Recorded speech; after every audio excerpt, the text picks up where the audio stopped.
Have you ever tried to solve exhaustion by becoming more disciplined? You woke up earlier because the day felt too short. You added another coffee because your attention was fading. You trained harder, worked later, skipped meals, and treated rest as something you would earn after the goal was complete.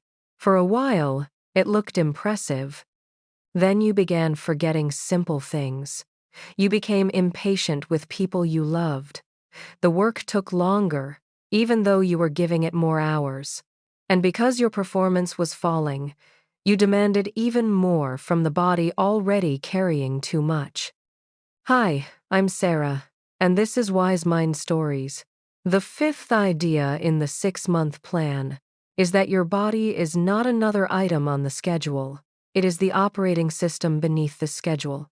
Your body keeps the receipts your ambition refuses to read. In this episode, we will explore why high performers often mistake depletion for commitment, how energy debt changes attention and judgment, and how to build physical capacity into the plan without turning health into another impossible project. To understand that cost, let's begin with Aaron. At 2:26 on a Tuesday afternoon, Aaron Patel was staring at a financial proposal worth nearly $500,000.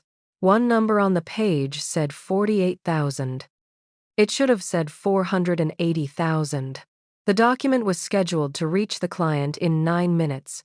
Aaron had reviewed it twice and missed the error both times. A junior analyst named Sophia found it during a final check. "Is this intentional?" she asked. Aaron looked at the figure and felt his stomach tighten.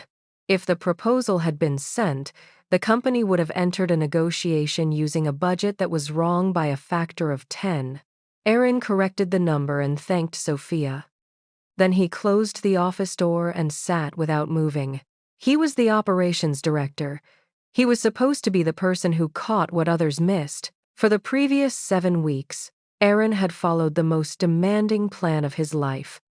He wanted to earn a regional leadership role, so he was building a new forecasting system before the next promotion cycle. He woke at 4:45 to work on it before the day began. At 6, he trained at the gym. By 8, he was in the office.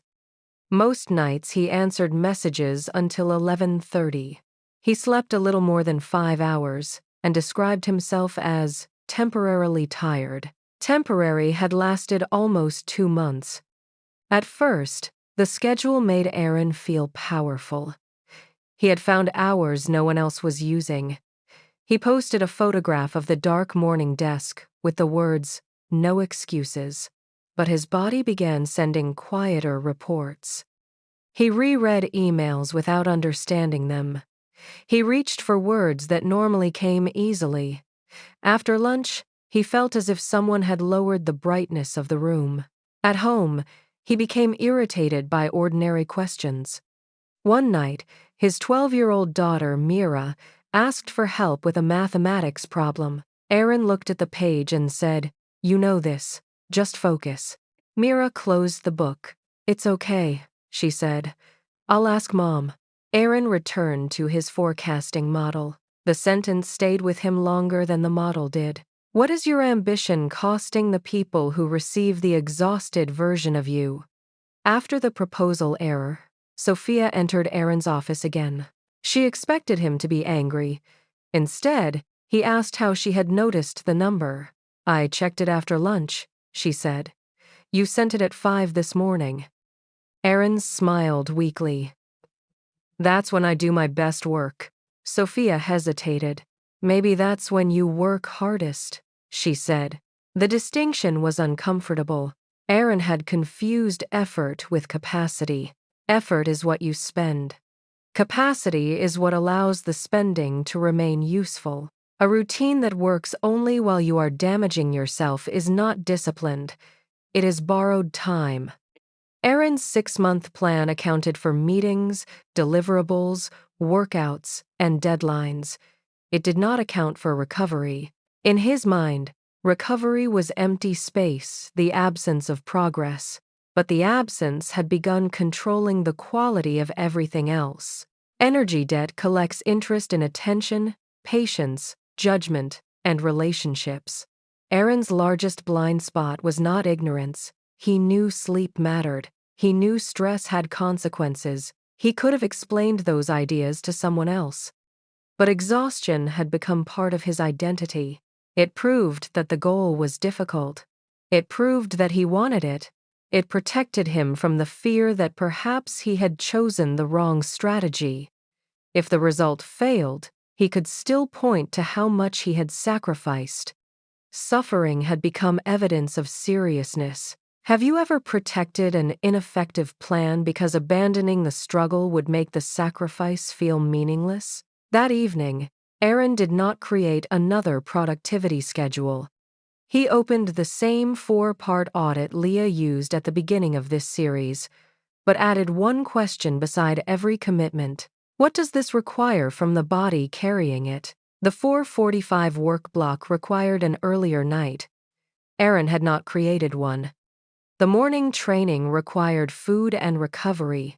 He had treated both as optional. The leadership role required calm judgment.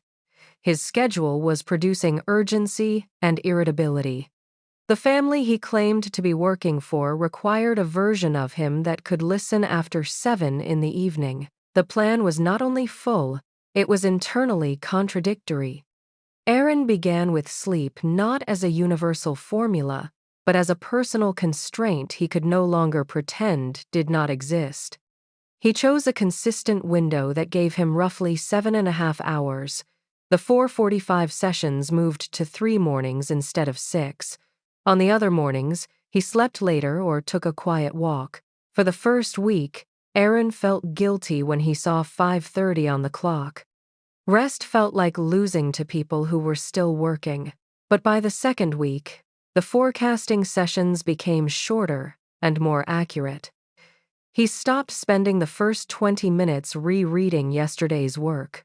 Next, he changed the training plan. Aaron had used intense workouts as another test of character.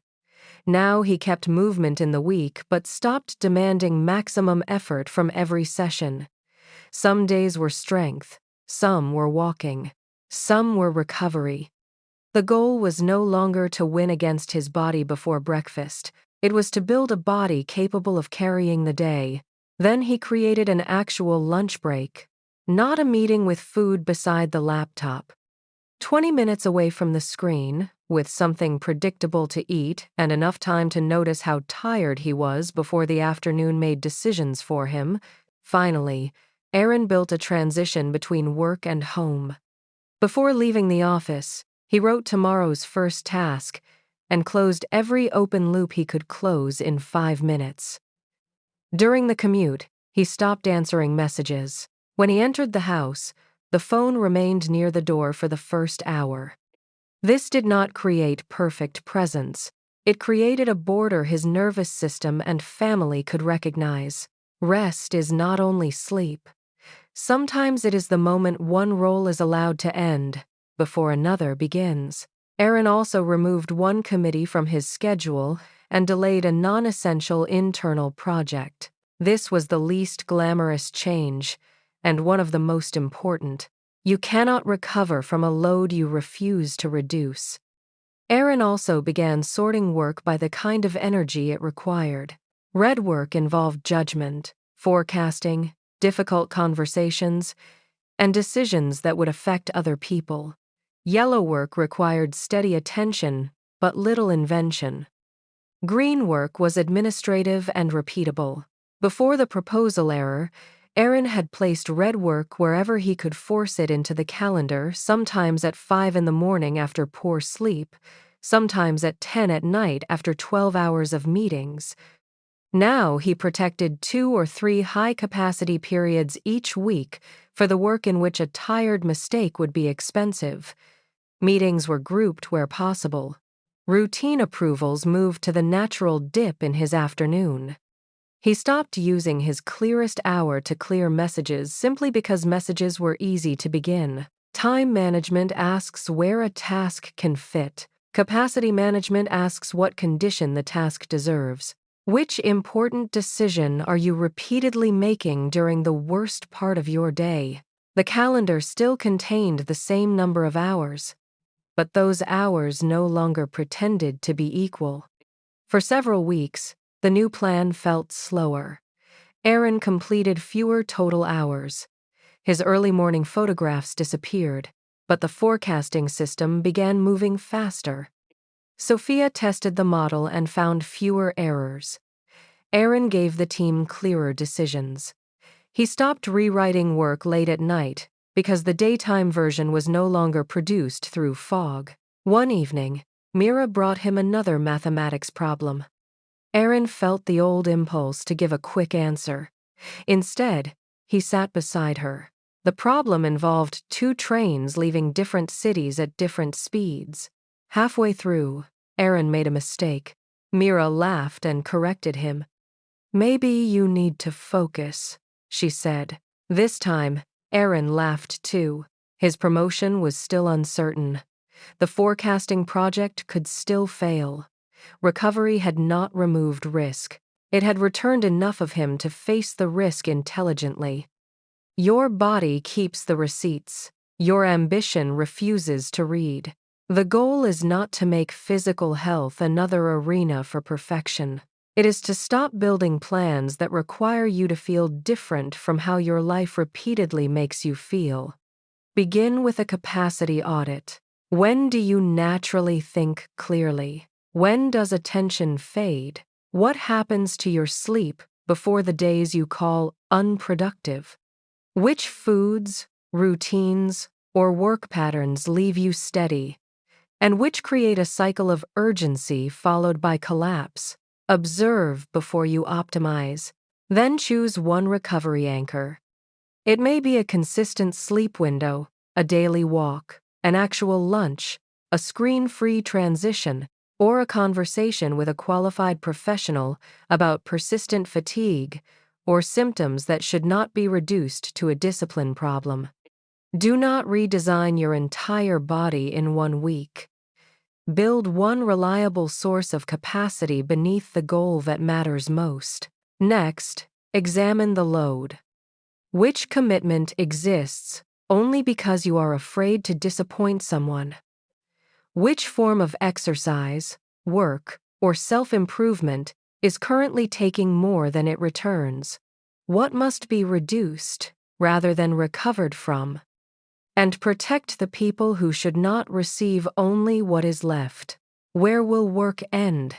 Which hour, meal, or ritual will help you return to the life the plan is supposed to improve? What physical signal have you been translating into a moral judgment? Where are you calling yourself lazy when the more accurate word may be depleted? And if your current routine continued for 6 months, would it build your future or merely spend the body that has to live there? Aaron's new system did not make him less committed. It made commitment less dependent on self-destruction. 3 months later, the forecasting model was approved for a regional pilot. Aaron was asked to lead the rollout. The role he wanted had not arrived yet, but he had built something that could continue creating value after the 6-month period ended. That leads to the next question. Once you can protect your attention, return after setbacks, and support your energy, what should you actually build? In the next episode, we will explore the difference between working harder and creating something that compounds a skill, body of proof, system, relationship, or financial habit that continues paying you after today's effort is finished. Because the most valuable result of 6 months is not a temporary burst of productivity, it is an asset your future can inherit. Until then, remember, you do not need another life. You may simply need another way to see this one.